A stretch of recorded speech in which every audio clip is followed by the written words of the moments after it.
이번 시간부터는 이제 새로운 법령입니다. 테마 50일부터인데요. 테마 50까지는 1부터 50까지는 공인중개사 법령입니다. 공인중개사 법령은 중개업에 종사하고 있는 사람만 적용되고 거래 당사자는 적용되지 않는 법규죠. 근데 50일부터 공부하는 이 부동산 거래 신고 다음에 등자가 있는데 부동산 거래 신고 등에 관한 법령은 개업 공인중개사뿐만 아니라 거래 당사자도 다 적용되는 새로운 법령입니다. 이 부동산 거래 신고 등에 관한 법령에서는 부동산 거래 신고에 해야 된다라는 부동산 거래 신고 의무에 대한 내용도 규정되어 있고 그 밖에 등에 관련된 내용도 규정되어 있는데 등에 관련된 내용이 두 가지입니다.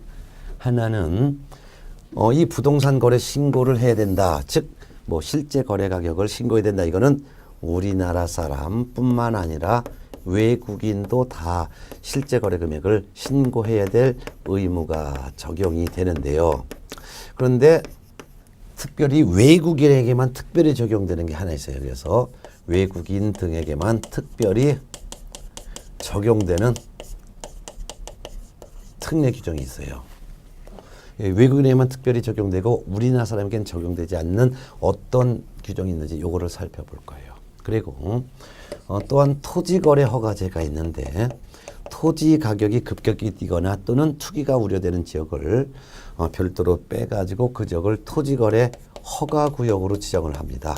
이 토지거래 허가구역으로 지정되면 이 토지거래 허가구역 안에 있는 토지에 대해서는 거래하기 전에 먼저 토지거래 허가를 먼저 받아야 한다라는 토지거래 허가제라는 게 있습니다. 토지거래 허가제. 요런 내용. 요거는 우리나라 사람도 토지거래 허가를 받아야 되고 외국인도 역시 토지거래 허가를 받아야 되기 때문에 적용되는 내용인데 요런 내용이 별도로 토지거래 허가 제도라는 게 별도로 있으니까 이것도 볼 거예요. 그 중에서 이제 부동산 거래 신고 실제 해야 됩니다라는 요런 내용에서 한 문제 내지 두 문제가 여기서 출제되고 그다음에 이제 외국인에만 특별히 적용되는 특례 규정에서 여기서 한 문제가 출제가 되고 그다음에 토지거래 허가제에서는 한 문제가 나올 때도 있고 두 문제가 출제가 될 수가 있습니다. 그래서 이 부동산 거래 신고 등에 관한 법령에서는 전체가 한 5문제 가까이 출제가 될 수 있는데 그중에서 테마 50일에서는 부동산 거래 신고해야 된다라는 이 의무 규정을 테마 51, 테마 52, 테마 53에서 이렇게 공부할 거예요. 그 다음에 이제 그거 끝나면 외국인의 특례 규정을 별도로 공부하고 외국인의 특례 규정 끝나면 토지거래 허가 제도에 대해서 또한 연속해서 공부할 것입니다. 그럼 테마 51 부동산 거래 신고 의무 이것부터 보도록 하겠습니다. 교재 볼까요? 1번 부동산 거래 신고 등에 관한 법의 목적입니다. 이 법은 즉 부동산 거래 신고 등에 관한 법은 부동산 거래 등의 신고 및 허가에 관한 사항을 정하여 건전하고 투명한 부동산 거래 질서를 확립하고 그리고 국민 경제에 이바지함을 목적으로 한다. 여기서 포인트는 거래 질서 확립 요것만 알아두세요. 자, 그 이유가 뭐냐면은 실제 매매한 금액을 신고해야 되고 이를 부동산 거래 신고 의무라고 합니다. 그러면 실제 매매한 금액이 부동산 등기부에 등기가 돼요. 그러니까 등기부만 봐도 남의 거래 내용, 남의 매매 금액 내용을 누구든지 다 알 수 있기 때문에 부동산 거래 신고 등에 관한 법은 부동산에 대한 거래가 이루어졌을 때 신고해야 된다는 내용도 정하고 또 어떤 부동산인 경우에는 미리 계약하기 전에 허가부터 받아야 된다라는 것을 정하여 또한 실제 금액이 전부 다 등기 있게 함으로써 건전하고 투명한 부동산 거래 질서를 확립도 하고 그다음에 국민 경제에 이바지하기 위해서 만들었다. 자, 용어의 정의가 있습니다. 1번 부동산이란 토지 또는 건축물을 부동산이라고 하며 2번 부동산 다음에 등자가 있죠. 부동산 등이란 토지 또는 건축물을 취득할 수 있는 권리를 말합니다. 그래서 부동산 등이란 부동산 또는 즉 토지 또는 건축물과 부동산 등을 취득할 수 있는 권리, 부동산을 취득할 수 있는 권리를 등이라고 표현한 건데 부동산을 취득할 수 있는 권리는 두 가지가 있습니다. 분양권, 입주권. 결국 부동산 등이란 부동산 또는 부동산을 취득할 수 있는 권리인 입주권, 분양권을 합쳐서 부동산 등이라고 한다. 결국 부동산 등의 범위에는 토지, 건축물, 분양권, 입주권을 다 합쳐서 부동산 등 이렇게 표현하는 거예요. 3번 거래 당사자란 부동산 등의 즉 토지, 건물, 분양권, 입주권의 매수인과 매도인을 거래 당사자라고 말한다. 그리고 거래 당사자 중에는 외국인도 거래 당사자에 포함된다. 4번 외국인 등이란 다음에 개인 또는 단체를 말한다. 그럼 어떤 사람이 외국인 등이냐? 1. 대한민국 국적을 보유하고 있지 아니한 개인. 이 사람은 다 외국인 등으로 본다. 2번 외국의 법령에 따라 설립된 법인체 또는 단체도 외국인 등으로 본다.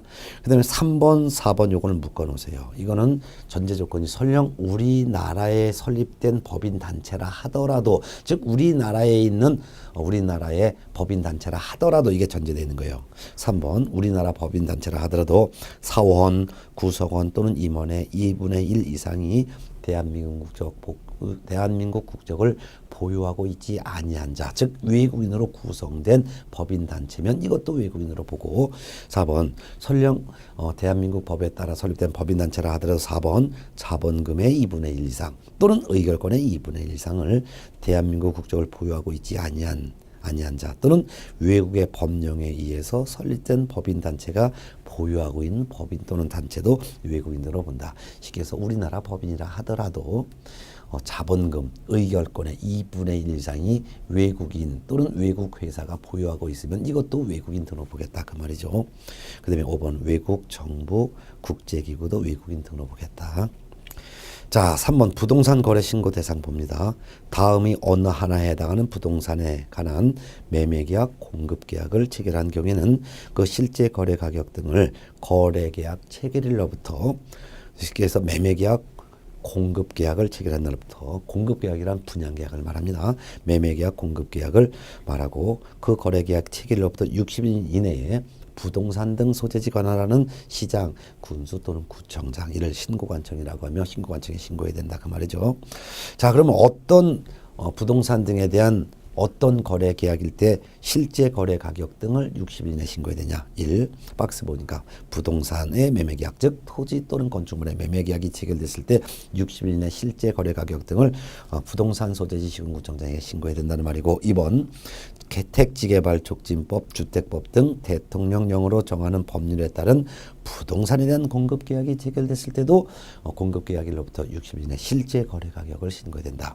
여기서 택지개발촉진법에 따른 부동산에 대한 공급계약이란 택지 분양계약을 말하는 것이고 주택법에 따른 부동산에 대한 공급계약이란 아파트 분양계약을 말합니다.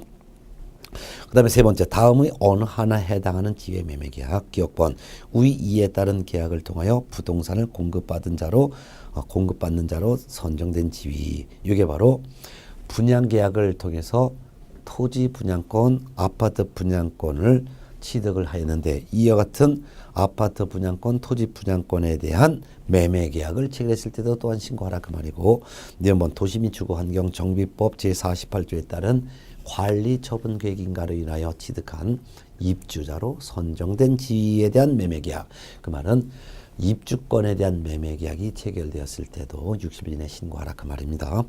근데 주의사항을 볼게요.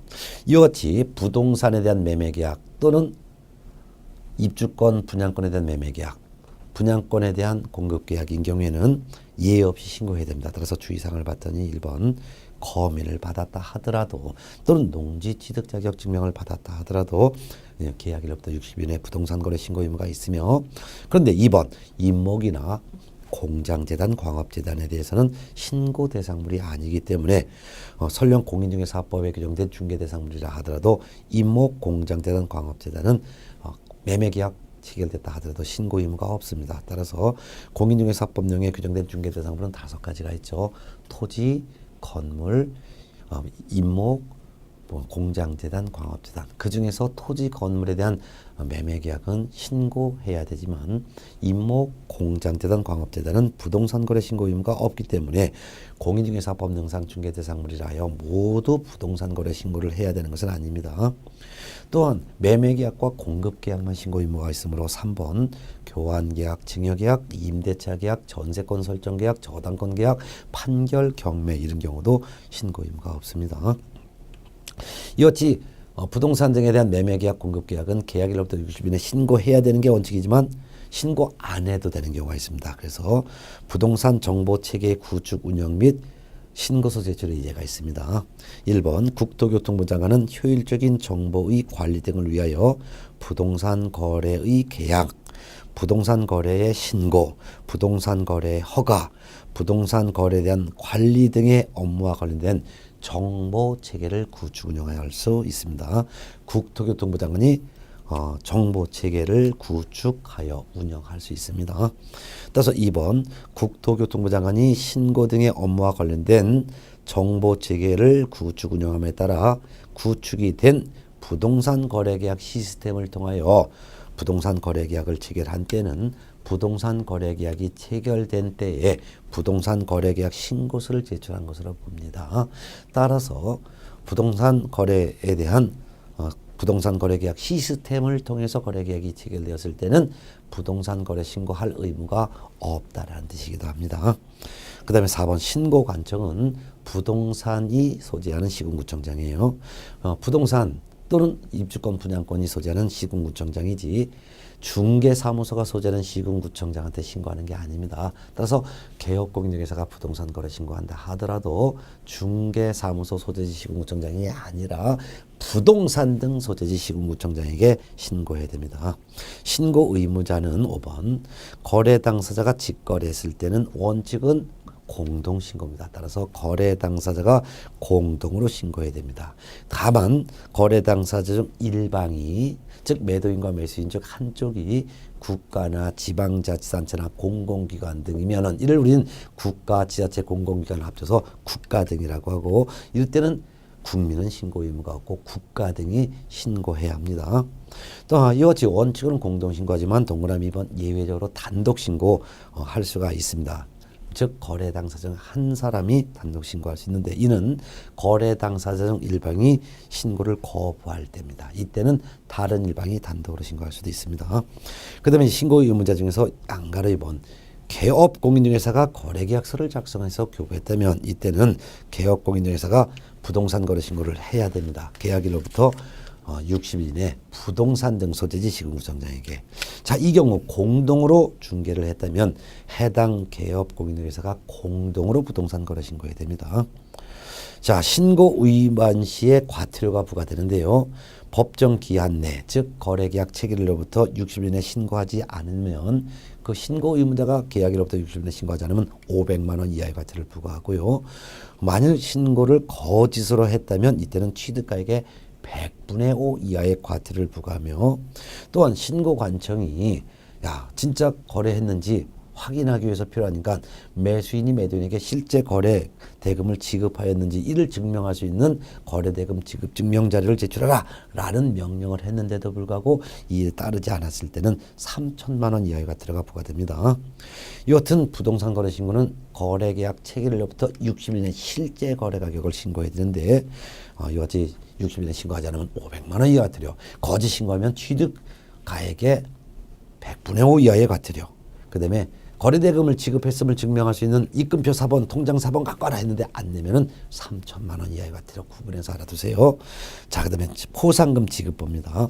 시장, 군수 또는 구청장은 부동산 등의 실제 거래 가격을 거짓으로 신고한 자를 관계행정기관, 관계행정기관이니까 시군구청장이 되겠죠. 또는 수사기관이니까 경찰청 또는 검찰청에 신고하거나 고발한 자에 대해서는 예산의 범위 안에서 예산의 범위 안에서 포상금을 지급합니다. 이때 포상금 지급은 가로 열고 과태료 부과액의 100분의 20 범위 안에서 포상금을 지급할 수 있습니다. 이때 포상금은 포상금 지급 신청서가 접수된 날부터 2개월 이내 지급해야 됩니다. 공인중개사법령에 규정된 포상금 지급은 포상금 지급 결정일로부터 1개월 이내 지급해야 되지만 부동산 거래 신고 등에 관한 법령에서 거짓으로 부동산 거래 신고한 자를 신고 고발한 자에 대해서는 이때는 과태료 부과액의 100분의 20 범위 안에서 포상금을 지급합니다. 물론 100분의 20에 대해 해당 금액이 1,000만 원을 초과할 수도 있어요. 그러면 1,000만 원까지만 주지 1,000만 원을 초과해서 포상금을 주지 않습니다. 한 사고당.